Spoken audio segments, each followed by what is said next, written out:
Will he or won't he? President Trump has given his strongest signal yet that he will be running for president in 2024. For legal reasons, President Trump cannot yet announce that he's running. But during an interview with Sean Hannity, the former president did not exactly play coy. Where are you in the process of, let me ask you this, without giving the answer what the answer is, have you made up your mind? Yes.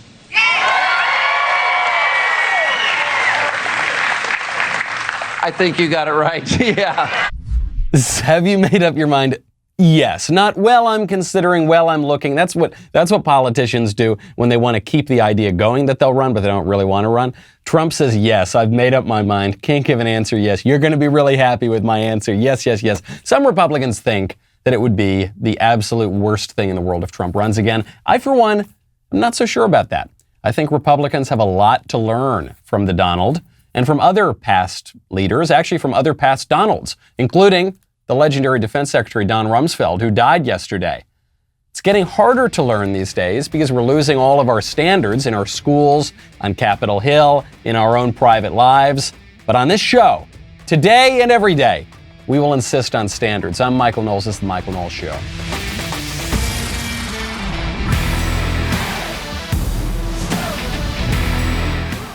Welcome back to the show. My favorite comment yesterday from Lilia Rosales, who says, Michael is reading the NSA statement and paying attention to every word like a spouse that was cheated on. Truly, that's where we all are now. Yes, that's true. Parsing every little, you find your CAD of a husband's cell phone and you're parsing every word, this, that, and the other thing, because the trust has been broken. In a marriage that's gone awry, the trust has been broken. In our relationship to the federal government, these agencies that are spying on us and they're deceiving us about spying on us, that the trust is broken. So we've got to parse every word. And by the way, when you parse every word on that ridiculous NSA denial about spying on Tucker Carlson, when you parse every word, you realize, wait a second, they did not deny what Tucker Carlson is alleging. The NSA, just looking in on all of your electronic communications. So you're probably going to want to keep those communications safe. If you want to, I would strongly recommend StartMail. Free email services like big tech email providers are not really free. They're not. Now, you don't maybe give your credit card, but you know what you do pay with? Your privacy. Since those companies have access to every email you send and receive, big tech can sell your data to the highest bidder. I think we've heard about this recently with a very, very famous conservative commentator on a very, very famous cable channel. Some people may be peeping at his emails. If you want to protect your data and your emails, I would strongly recommend you check out StartMail. StartMail will keep your email private. Every email is encrypted, even if the recipient does not use encryption, which means big tech can't read, scan, analyze, or sell personal information ever. With StartMail, deleted means deleted. When you delete an email, poof, it's gone forever. And StartMail uses their own servers, not big tech's, which means they can't be put out of business. StartMail is also backed by the most stringent privacy laws in the world. You get unlimited anonymous aliases. So when you're giving your email to a company but want to protect your identity, StartMail can generate a shareable alias email so people can't sell your information and they can be deleted any time. If this week hasn't taught you to seriously protect your data, I don't know what will. Head on over to startmail.com/Knowles, startmail.com/Knowles for 50% off your first year. Startmail.com/Knowles. I know that Trump has flaws. I know that he created some problems for himself that he probably didn't need to.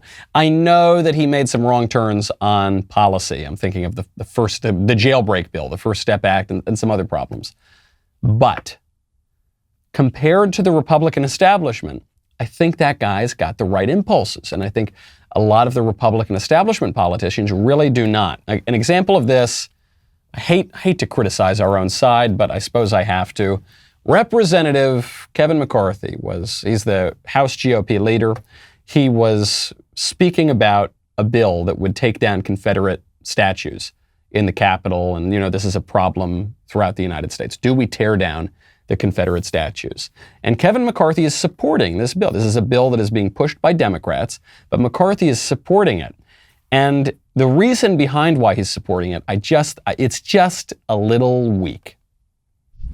But let me state a simple fact. All the statues being removed by this bill are statues of Democrats. Madam Speaker, as I heard the Speaker talk earlier about removing of the 4 portraits of speakers in the hall, the same answer goes for that as well. They were all Democrats.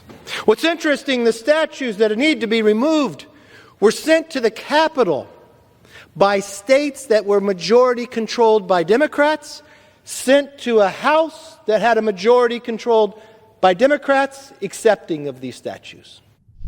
So the question is, do we tear down our history? Do we tear down our monuments? Do we tear down the art pieces that were put up to support a reconciliation between the North and the South after this bloody, horrific Civil War? Do we tear those things down?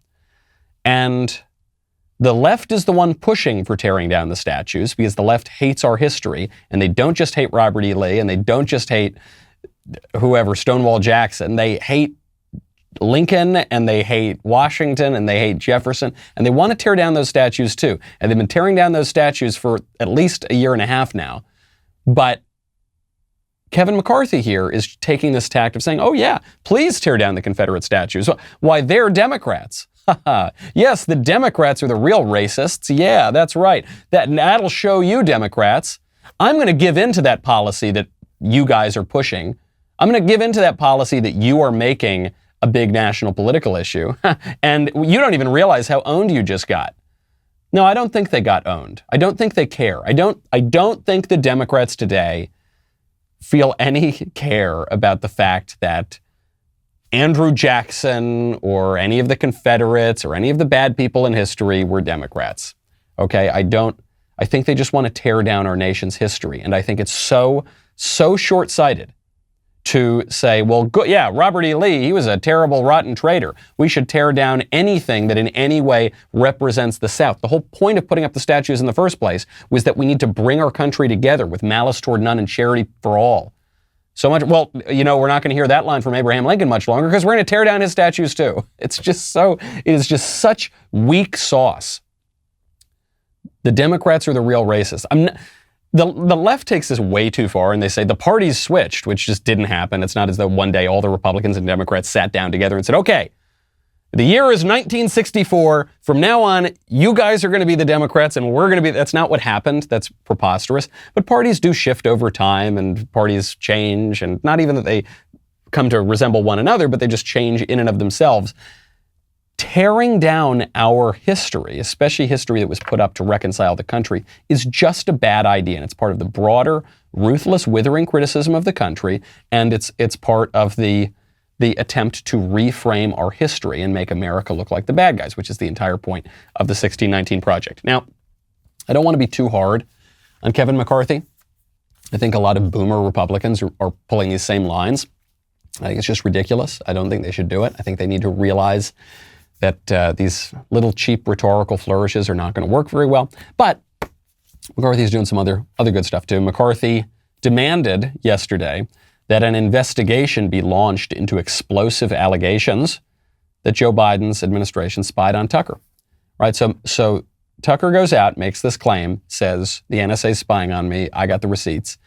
The NSA fake denies it. They deny it.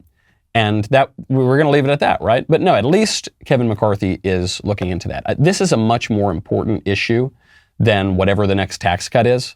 I love tax cuts as much as the next guy, but this is a much, much more important issue than whatever the usual Republican fare is. I just wish that Republican leaders would recognize that these cultural issues they're all kind of connected. Right? The idea that the blob is going to spy on Americans and eat away at our political tradition, the idea that we're going to tear down statues, by the way, not just of Confederates, but of all of our other forebears as well, the idea that we're going to reframe American history, it's all part of the same revolutionary project. Okay, the establishment, by which I mean the blob, I mean the administrative state and big tech and the media, they're all and the universities and the schools, they're all working in concert. They are not going to give up power. They're taking power from the American people, from the constitutional system, and they are changing it. And this has been a process that's gone on for 100 years. It's gone on since at least Woodrow Wilson. They are not giving up power. LA County right now, LA County officials are calling to lock down again. They're calling for the masks again because of the Indian variant, which we're not even allowed to call it the Indian variant, by the way. The WHO told us we have to use the Greek alphabet now. So it's not the Indian variant, it's the Delta variant. It was fine when it was the UK variant because white guys are terrible. So forget about, they're awful people. Spanish flu, that's fine by me too. But the minute that you're talking about a non-Western country, you're talking about India or something, that's very racist. You're talking about the China virus where they actually invented the virus. No, that you can't say it's COVID-19, it's SARS-CoV-2, it's the Delta variant. And because there is this new variant, we've all got to lock down again. Do you see where this ends? It doesn't. That's where it ends. From the very beginning of this epidemic, I have basically been licking doorknobs, okay? I've been greeting people on the street with a French kiss, almost, okay? I'm joking, by the way. We're going to get to Bill Cosby later. I don't want anybody to accuse me of anything. But I have been very inclined to ignore all of the advice from the Dr. Fauci's of the world because those people are liars and they've squandered all their credibility. And now they're just doing it again. It's 18 months. We're 18 months into this thing. We were supposed to be 15 days. And you know what? It's going to go on for another 18 months if you let them. Do not let them. Just tune them out. When you want to tune out all the crazy noise out there, by the way, I would strongly recommend Raycon. When you want to tune out all the crazy noise outside, when you want to tune out, people who are just making a lot of cacophony, when you want to listen to your favorite audiobooks, podcasts, I don't know, maybe both of those will be by little old me, who knows? Music, you got to check out Raycon wireless earbuds. You put those Raycon earbuds in your ears, they will make all the difference no matter what you're listening to. Crisp, powerful beats at half the price of other premium audio brands. I have tried the competitors, and I've paid for the competitors, and I'm just telling you, Raycon's a superior product, okay? It's just the way it goes. Raycons are built to go wherever you go. They look great. They've got a great, comfortable in-ear fit. They've got great, cool colors, great compact charging case. Right now, Raycon's offering 15% off all their products for my listeners. Here's what you've got to do to get it. Go to buyraycon.com/Knowles. There you will get 15% off your entire Raycon order. And it's such a good deal, you'll want to grab a pair and a spare. That's 15% off at buyraycon.com/Knowles. buyraycon.com/Knowles. A very legendary politician has just died. That man would be Donald Rumsfeld. Don Rumsfeld, twice defense secretary for Bush 1. I think he was the youngest secretary ever at that point. Then defense secretary for Bush 2. I think he was the second oldest secretary at that point. He was a congressman. He was chief staff to Jerry Ford. He had a pretty legendary career. So all over the place. And he had these kind of pithy lines. He had Rumsfeld's rules that would circulate around Washington. He went out on a sour note because he was presiding over the Iraq War, and everyone just blamed him for why the Iraq War didn't go very well. And he bears some blame, but he really doesn't bear all the blame that people heaped on him. Don Rumsfeld had one of the most famous lines in politics over the past 20, 30 years. And people made fun of him for this line, but I think we need to learn. I think it actually contains a lot of wisdom. I will let him put it in his own words. Reports that say that something hasn't happened are always interesting to me because, as we know, there are known knowns. There are things we know. We also know there are known unknowns. That is to say, we know there are some things we do not know. But there are also unknown unknowns. The ones we don't know, we don't know. People made fun of him for this for weeks and weeks. Known knowns, known unknowns. What are you talking about, Don Rumsfeld? This is one of the most sophisticated observations that has come out of our political system in a very long time. Saying there's some things that we know that we know. There are other things that we know that we don't know. It's a gap in our knowledge, but we're at least aware of the gap. And then there are other things that we don't know, and those are very, very dangerous. Now, the philosopher Slavoj Žižek actually took this a step further. And he said, known knowns, known unknowns, unknown unknowns, and then there's a fourth category, the unknown knowns. Stick with me here. I know it's a little confusing. The unknown knowns are the ones that I think we've really got to focus on today, because that is what has subtly changed our entire culture. Slavoj Žižek says there are some things that we don't know that we know. We know things, but we're not aware that we know them. That is ideology. Ideology is very often the thing that we just don't even know it. It's like fish swimming in water. It's the air that we breathe. And so we're just not aware of it, but it shapes so much of what we do. This is the topic of my book, Speechless, Controlling Words, Controlling Minds, which is available now. National bestseller, so thank you for everyone who has ordered the book. I'm glad it's getting very nice reviews on Amazon, so thank you for people who are leaving those there. The way that the left twists language in particular, but institutions as well, is so subtle that it just smuggles in premises, it smuggles in whole views of the world, and we are not even aware that that has taken place. But we just use these kinds of lines. Okay, they're doing it right now in a very clumsy way with the pronouns. That's why there's a fight. Ordinarily, they just smuggle in this language and it's no big deal. They did it with same-sex marriage very easily.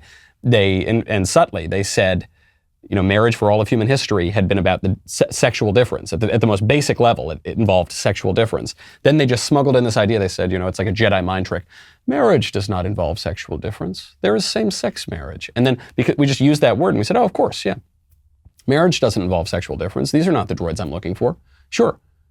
So yeah, then the question is, who deserves the right to get married? Well, everybody deserves the right to get married. Okay, that's it. Beep, boop, beep, beep, boop, right? And it's just, it just subtly does that. The way that we went from a bum to a tramp to a homeless person to now an unhoused person to the housing insecure people. And so you're just subtly shifting blame away. The bum is responsible for his condition. The unhoused person, why, he's just a victim of circumstance. Ideology defines which one those are going to be. Do we have an ideology of personal responsibility? Do we have an ideology of oppression at the hands of, in the case of our society, the straight white men who know that they're men and the patriarchy and all of that? We need to be very aware of that. We're seeing this with this Olympic gal, the Olympian who, she got third place in the Olympic trials for throwing a hammer, and then she used the opportunity to disrespect the American flag, and in so doing our entire country and all of her countrymen. Remember that? And then she wants to go represent the country at the Olympics. So this lady, I'm not even going to say her name. I don't think we need to reward this individual's temper tantrum and anti-American activism by saying her name and giving her publicity, which is exactly what she wants. But she went on some television show that I haven't heard of, and she explained herself. She said she's not disrespecting America. She just hates the Star-Spangled Banner. Know your history. You know the full song of the national anthem. The third paragraph speaks to slaves in America, our blood being slain and pilfered all over the floor. Mm-hmm. It's disrespectful, and it does not speak for Black Americans. It's obvious. There's no question. The third stanza of the Star-Spangled Banner does not refer to slaves' blood being slain, slang and pilfered all over the ground, because those aren't words. I mean, I suppose they're slang as a word, but it doesn't mean what she thinks it means. And I've never heard of pilfered. So it's not English. That's why that's not what's happening in the third stanza. Second of all, the meaning of that verse, which is refers to the hireling and slave, and about how no refuge will save the hireling and slave. The meaning of that verse is really not clear. In some it may refer to American slaves, but it also very likely refers to the German troops, for instance, that the British were hiring and who were purchased from German princes. It may refer to the British process of impressment. The author of the Star-Spangled Banner never made clear what he meant by that expression. Regardless, though, let's just say it's even right. Let's say it's referring to slaves who went and fought for the British, and the Star-Spangled Banner talks about how terrible they are. Nobody sings the third verse. Whoever sings the third verse of the Star-Spangled Banner? Nobody. It's a completely contrived problem, because you're using the excuse of a line about a slave that may or may not refer to American slaves as a justification for getting rid of the whole Star-Spangled Banner, as part of the project of reframing American history. There was a national anthem. Well, now there's a black national anthem, which is sometimes played at public events. There's an Independence Day. Well, now there's the Juneteenth National Independence Day, the new National Independence Day. There is the traditional understanding of America centered around the goodness of the country and the Founding Fathers. Now there's the new reframing of America put forward by the 1619 Project.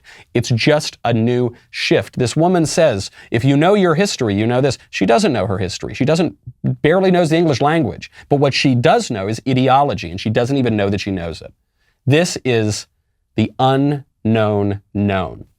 This sick ideology that is totally contrary to our country and contrary to her flourishing and the flourishing of all of our countrymen has just seeped in, and she's just swimming in it. And she's not even aware of it. She goes on, though. She says, yeah, I hate the national anthem. I totally disrespected it, but I still want to play in the Olympics. I never said that I didn't want to go to the Olympic Games. That's why I competed and got third and made the team. I never said that I hated the country. Never said that. All I said was I respect my people enough to not stand or acknowledge something that disrespects them. I love my people, point blank, period. I mean, I learned that family matters. Despite the economic oppression that we faced growing up, I still have my family. And my grandmother, she did everything she could to make sure that we survived and had a roof over our head. And that's special. Very interesting language she's using here. So first, it's so silly. She goes, I'm not disrespecting the country. Well, if you disrespect the Star-Spangled Banner, which is the symbol of the country, you are disrespecting the country. If you disrespect the symbol, you're disrespecting the symbolized. That's why symbols symbolize things. Well, I still want to play in the Olympics. Yeah, I know you do, but it's not about you, lady. It's about the team which represents the country. Then she uses this subtle line. She says, yeah, we faced economic oppression growing up. Oppression. Not we had economic troubles. Not we had economic suffering, which a lot of us have, probably all of us have at some point in our lives, or the vast majority of us do. Oppression. It was somebody else's fault. It wasn't because a family member ran away. It wasn't because a family member didn't go work hard. It wasn't because someone made bad choices. It wasn't because someone wasn't able to overcome. It was oppression. Somebody did this to us through no fault of our own. Is that really how life works? Is life really that simple? I don't think so. Then she says, I'm not saying I hate the country. I just love my people. What do you mean, your people? to use a popular rejoinder. What do you mean, your people? Who are your people? Here, she's obviously implying black people. And she's saying that the national anthem is against black people. The Star-Spangled Banner, a symbol of the whole country, is opposed to black people. And so when push comes to shove, she's going to side with the black people over America because she sees them as being at odds. I don't see them as being at odds. Actually, the only way we can have a country is if we believe that our people are the American people. There are gradations of identity. There's a national identity, state identity, local identity, religious identity, racial identity, family identity, the basic political union. She says, I love my family. Right. In order to have a flourishing society, all of those things need to be in order, of accord, in subsidiarity, to use a technical term, okay? They can't be opposed to one another. But increasingly what we're seeing is division between, well, actually even within the family, especially the left is trying to sow that, and then between the family and the state and the country and the races. Obviously, they're trying to gin up racial division and sexual division. They're trying to put that all against one another. In order for the country to flourish, your people has to include all of those things. Down the family, up to the race and the community and everything, all the way up to the nation. Ideology has warped that. It's taught her a lot of things she knows that she doesn't even know that she knows. Ben today is going to be talking about some of the sexual perversion going on, including Kink for the kiddies. We'll get into that a little bit too. I'll be talking about Bill Cosby. Go check that out. Also history tends to be painted as dry and boring, but not on Daily Wire's new podcast, America's Forgotten Heroes. These 7 action-packed episodes illuminate men whose heroic acts have not received the recognition they deserve. The first episode concerns Union soldier Joshua Lawrence Chamberlain, who dashed directly into history at the Battle of Gettysburg by strategically charging the Confederates and narrowly dodging a bullet that grazed his cheek on the way. His actions were pivotal to the Union winning such a hard-fought battle, and many Americans don't even know his name. Subscribe now to America's Forgotten Heroes on Apple Podcasts, Spotify, or anywhere you might listen so that you can catch the first episode, which is available today, Thursday, July 1st. If you like what you hear, leave a 5-star review and help share these incredible stories. Thank you for listening. Thank you to the heroes that have made such a terrific podcast possible. By the way, go order Speechless, Controlling Words, Controlling Minds. The libs are really upset that the book is a national bestseller, so I appreciate all of you who have read it, and I hope that more of you continue to read it and write into me and let me know what you think. Unless you don't like it, then don't let me know. We'll be right back with a lot more.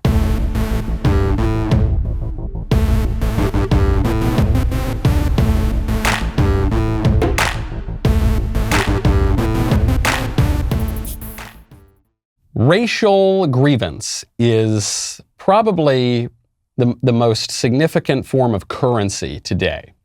It can get you out of anything.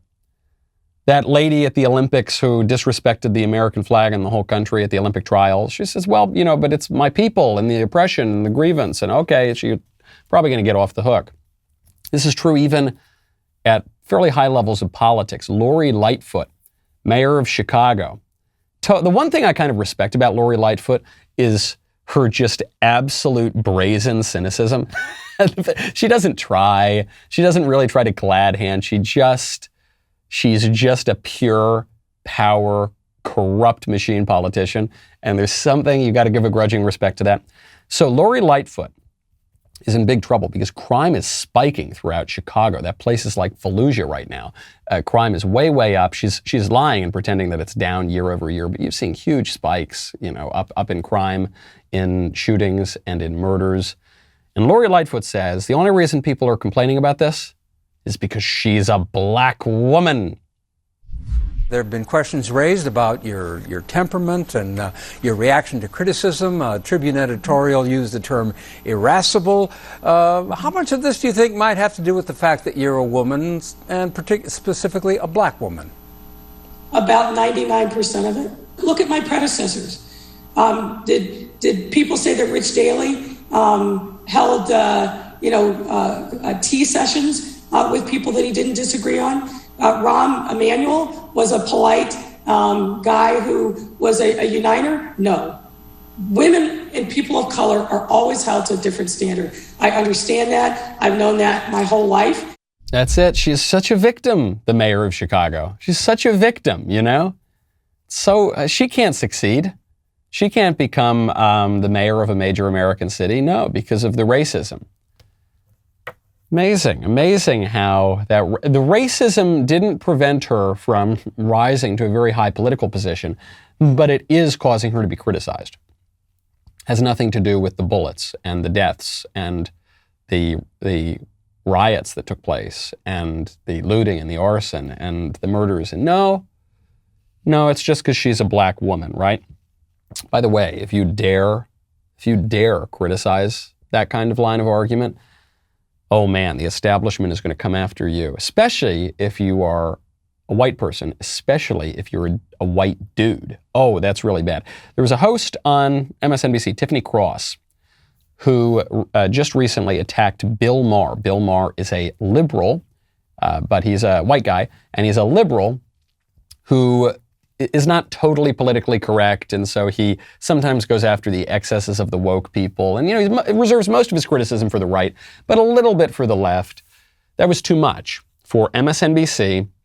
Delves right into the identity politics of identity politics.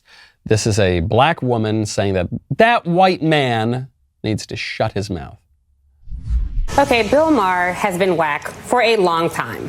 From his makeout session with the blackface expert, Megyn Kelly, to his infamous use of the N-word on his show, for which he later apologized, and his continual, mostly white weekly panels where he sings sob songs to them about the perils of the shrinking demographic and chides anyone who falls even slightly outside of his myopic, privileged view. Anybody find it interesting that this quote-unquote liberal ally is sounding a lot like a moderate Fox News contributor? Bill Maher, you do not get to tell people of color what they should or should not be offended by. Stay in your lane, Slim. Try that instead of standing on your alabaster perch every week to crap on other people's lived experience while providing a safe haven for well-established white supremacists.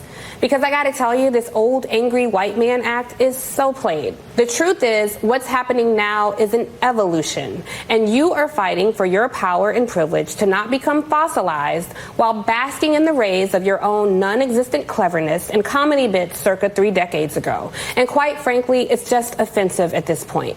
The country, like it or not, is changing in real time. And sadly, fake time with Bill Maher is not. Whoa, man, this woman is a vile, vile racist, right? I mean, I know the word racist doesn't mean anything anymore because the left has watered it down to mean nothing. But if racist means anything, it means that woman, right? This entire attack is on Bill Maher because he's white. His alabaster perch, stay in your lane, white man. How dare you question the lived experiences of black people? How dare you question the lived experience of that white guy named Bill Maher? By your own logic, you're saying one cannot ever criticize the opinions and actions of someone of another race, right? But that's exactly what you're doing, and you're doing it on the basis of race. Even crazier, you'll very often hear the left say that there is this crazy conspiracy theory that the left wants to replace white people as a demographic in the United States, and that they're cheering it on as the process of immigration and things like that lead to a declining demographic. And that's a sick white supremacist conspiracy theory. She's the one articulating it. She's the one saying the demographics are changing. It's inevitable. You're losing your power. And that's good. This is evolution. You're ossifying. You're turning into a fossil on the basis of your race, and other races are gaining in power, and we're going to have a racial politics, and you just need to shut up and take it. I don't know of any, well, first of all, how many white supremacists are there in America? I don't know, like 3, and they all work for the FBI, but I've never heard of a white supremacist articulating that alleged conspiracy theory nearly as clearly as that woman on MSNBC.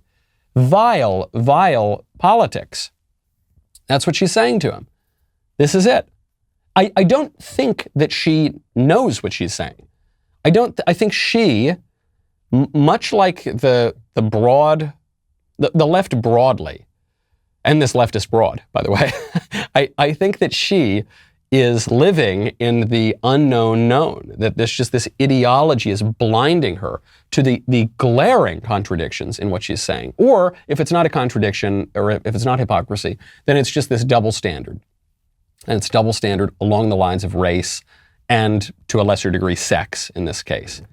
Because Bill Maher's big transgression is not just that he's white, but he's a white man. And that's very terrible, and you're not allowed to criticize anybody. That is ideology. The ideology is not just in the racial realm. And by the way, this woman's vile racist attack, not even the creepiest, craziest, most radical thing we've seen in the past few days.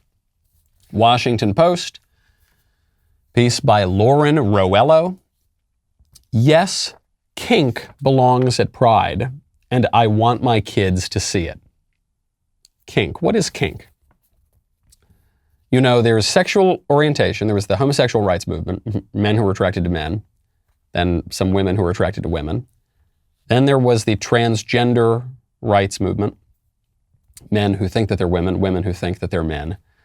And then there's this idea of kink, which is what Drew will sometimes use the British expression, the old slap and tickle.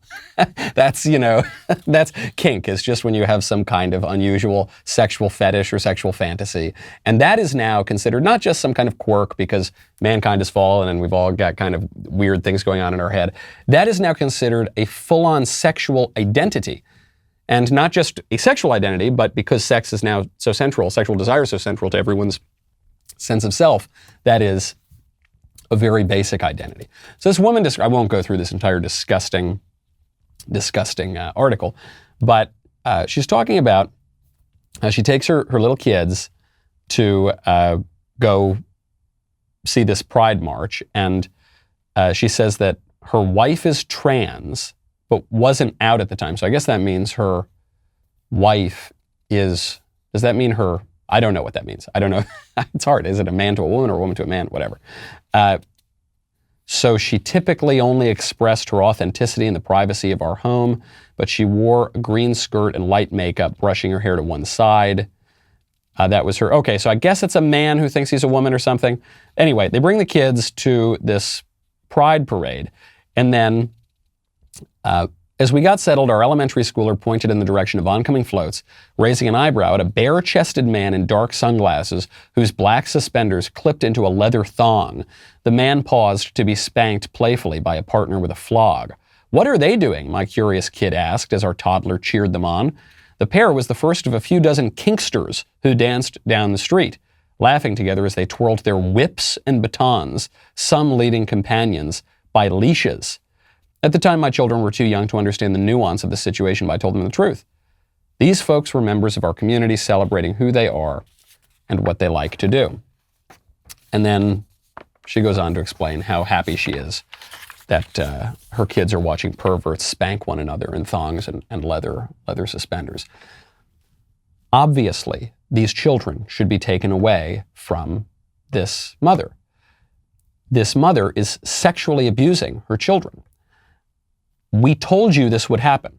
In this case, I genuinely do hate to say I told you so. Often I jokingly say I hate to say I told you so. In this case, I actually am sorry to say that I told you so. Whenever the sexual revolution has progressed from the 1960s to the present, conservatives have always said, this is going to lead to this, and this is going to lead to this, and this is going to lead to this, and this is going to lead to the sexual abuse of children. And every step of the way, the left and the sexual revolutionaries have said, oh, give me a break. That's just the slippery slope argument. Oh, come on, give me a break. In every single instance, the slippery slope has been corrected. And now I think we're basically down at the bottom of the slippery slope. I do actually explain in my book, Speechless, available now to order, how it was kind of always baked in. If second wave feminism is true, and men and women are basically the same, they're interchangeable, a woman needs a man like a fish needs a bicycle. If that is true, the only differences between men and women are superficial, then obviously you've got to redefine marriage. Because men and women are the same. So if marriage is the union of one man and one woman, but men and women are the same, then obviously marriage must include the union of two men and two women. But if that's true, then obviously you have to have transgenderism. Because if men and women are exactly the same and the only differences are superficial, why then men can be women and women can be men? Maybe they have to get a little cosmetic surgery, but that's it. Then it's all the same. And by the way, if this is true, if that's a fact of human nature, that men can be women and women can be men and there's really no difference, why then, of course you've got to do it to children. You've got to permit children to transition. That's not even a question of consent. That's just a fact of nature, right? There are plenty of things children don't consent to because children can't consent to anything because they haven't reached the age of reason or the age of maturity. So, parents decide what their children are going to eat. Parents decide where their children are going to go to school. And parents now will decide whether their children will express themselves as a boy or a girl, because that's just a fact of nature. That was always going to happen. The problem is it's just wrong. And the right-wing arguments from consent or free choice or individual liberty, and total misunderstanding of liberty, or individual autonomy or whatever, they ain't going to cut it. You've actually got to be able to draw a line and say, exposing children to perverts spanking one another in thongs is wrong. It's abuse. There needs to be a consequence. We need to enforce a consequence. We need laws against this, and we need punishments for the people who transgress those laws. Speaking of sexual perverts, they are not just taking place at the kink section in the kiddie area of the pride parades. They also exist in our jails, and now some of them exist outside, on the way out of our jails, namely Bill Cosby. Bill Cosby, hey. Getting off the hook. Bill Cosby was exposed for lots and lots of creepy sexual acts over his career, and the story was always a bit convoluted because these stories came out only decades and decades later. Women at the time did not seem to think that they were exactly rape, or maybe they were, but they maintained relationships with Cosby for professional reasons or even personal reasons. And then later on, they say, no, I really was abused. And then, so finally, one of these cases that was not outside of the statute of limitations, that finally got Cosby thrown in the clink. Well, Cosby now is getting out on a bit of a technicality, but the technicality was this. Cosby was brought to a civil trial. So there's a difference, right? Civil is money, criminal is jail time. Cosby's brought up on these civil charges, and the prosecutor says, if you admit to doing certain things, we will not prosecute you for them. So for the purposes of the civil trial, just admit it, just say you'll do it, and then we'll carry on with the civil issue, and you'll get immunity on the criminal charges. So he does that, and then they basically pull the rug out from under him and say, actually, nope, sorry, we're going to prosecute you. So he goes to jail, and now Cosby is getting out. The issue with the Cosby story is everyone is really trying to oversimplify it. So on the one hand, you've got the Me Too movement, which is saying this guy is just the worst rapist in the history of America. And it's just clear cut, and he's like a guy in an alleyway. That's not quite true. Bill Cosby was not a guy in a dark alleyway. Bill Cosby was a very, very powerful guy in Hollywood who used young women for sex, and some women used him for professional advantage. And that doesn't excuse Bill Cosby's behavior in any way, but it complicates the story a little bit. It's kind of like the Weinstein story. The Weinstein story was complicated because many of his victims, many of the people who claimed that he raped them, continued seeing him, continued a sexual relationship with him for a long time because he was one of the most powerful people in Hollywood, and they felt either intimidated that they would be in danger if they spoke out, or they felt that they would lose their career. And many people did lose their careers when they did speak out against him, which furthered the issue. It's a much more complicated sexual issue. Now, some people have taken the complete opposite position. Said, look, in a lot of it, maybe not every case with Cosby and with Harvey Weinstein, in many cases, though, and actually, I suppose Cosby, it's harder because he would actually drug these women. But in some cases, the women took drugs voluntarily and repeated times. But it's a little easier with Weinstein because Weinstein, it was so transactional so much of the time. But they'll take the complete opposite and they'll say this isn't rape. It doesn't meet, in at least some of the cases, it doesn't meet the criminal definition of rape. And so these guys are off the hook. There is a third option here, though. The third option is standards. The third option is, even if Cosby and Weinstein, in most of these cases, were not predators lurking in a dark alleyway late at night, even if there was complexity and nuance, and even if there were relationships here, and even if the relationships went on afterward, and even if the women at the time in some cases didn't think it was rape but later did, even then, what they did was intrinsically wrong. It is intrinsically wrong to pressure women into effectively becoming prostitutes to advance in their career. It is intrinsically wrong to indulge in what was obviously Bill Cosby's weird sexual fetish, kink, I guess you'd call it, of sleeping with drugged up women. That is in itself wrong. But we're not allowed to say that anymore. The reason that very few people, only even just a handful of conservatives, not even a lot of conservatives go squish on this, but the reason that it's so hard to take that position is because you have to say that there is a purpose for sex, that sexual acts, the rightness or wrongness of sexual acts does not merely rely on consent. Consent is obviously an important factor, but it does not merely rely on it. That some sexual acts, even if the parties are both willing participants, some of them are still wrong. I'm reminded of the Marilyn Manson story. Marilyn Manson, he's that very popular singer who is also probably the most famous Satanist in America. Gosh, who would have imagined that the world's most famous Satanist is not necessarily the greatest guy in the world? He had a long-term relationship with Evan Rachel Wood, and Evan Rachel Wood now comes out later and says he pressured me, he abused me, whatever. Marilyn Manson says it was consensual. They both might be right. But the degrading sexual acts that they engaged in were intrinsically wrong. It was wrong of the guy to do it. Speaking of weird sex stuff, a biological male who identifies as female, Cataluna Enriquez, is now Miss Nevada USA. Was crowned that way on Sunday, the first male contestant to become Miss Nevada. Okay. Nobody did this because this guy is the most beautiful of all the women, right? And they all did it because of ideology. I remember when I was at Yale, it was like a Mr. Yale competition. And when I was there, they gave it to a woman. And this was a great win, right? But no one did it because they really thought that the woman was the coolest guy on campus or whatever, right? They did it because of ideology. They did it to prove a point. It was just that thing that we're all kind of floating in. Well, of course, why can't a man be Miss Nevada? Because he's a man. Well, but it's all about just our free choice and our self-expression and our identity. No, I don't think so.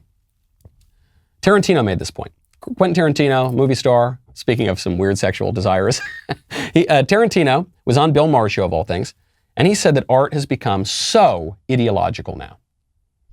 There has become a thing that's gone on, it seems like in this, especially this last year, where, what's the word I'm looking at? Ideology is more important than art. Way more, certainly to the awards. Yeah. And it's just, it's like, ideology Right. trumps art. And Ideology trumps individual effort. Ideology trumps good. Ideology trumps entertaining. Right. He's hitting on something. We're all much more aware of this. But the reason we're more aware of that is because the radicals have upended what was the general consensus. There used to be standards and a tradition in America that we all kind of agreed on, and we were not aware of it. And it gave us the ability to have a broad private realm. The personal was not so political because it was all just settled and we all agreed. And then the radicals came in, upended all of that, unsettled all of that, and then everything became up for ideological debate. That is a process I talk about at length in Speechless, exactly how that happened. Because of that, we must fight the political battle. We will not be able to go back to depoliticized, de-ideologized art before we win that political battle. It was settled, it's been upended, and it's up for contest right now, and we will either win or lose that before it settles down again. And then it will float back into the background, as it unfortunately is beginning to do, on the left's terms, and we will all just exist again in that unknown known. I'm Michael Knowles. This is The Michael Knowles Show. See you tomorrow.